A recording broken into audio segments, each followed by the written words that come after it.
মুজিববাদীদের ষড়যন্ত্র এখনো শেষ হয়নি। গোপালগঞ্জে এখনো মুজিববাদীদের রয়েছে।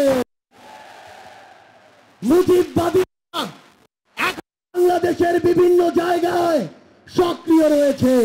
মুজিববাদ একটি আদর্শ, শুধু আইনি ভাবে মুজিববাদের মোকাবেলা করা যাবে না। আমাদেরকে এই মুজিববাদের কোমর ভেঙে দিতে হবে।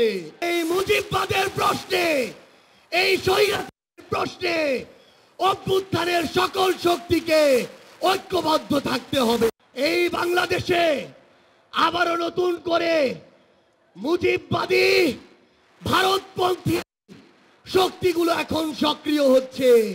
এই বাংলাদেশে আর ভারতীয় আধিপত্যবাদের জায়গা হতে দেয়া যাবে না। বান্ডেল থাকলে প্রতি সেনমানিতে টাকা বাঁচবে।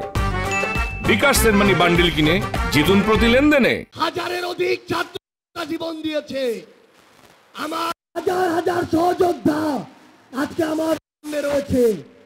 আমাদের একটা আকাঙ্ক্ষা ছিল গত জুলাইয়ে, ওই আগস্টের 5 তারিখে আমাদের যে স্বপ্ন ছিল, আরেক আগস্ট আসতে চলেছে, সেই স্বপ্নগুলো পূরণ হয়নি। এই বাংলাদেশে খুনি হাসিনার বিচার হতেই হবে। খুনি হাসিনার বিচারের রায়ের কার্যকর আমরা দেখতে চাই।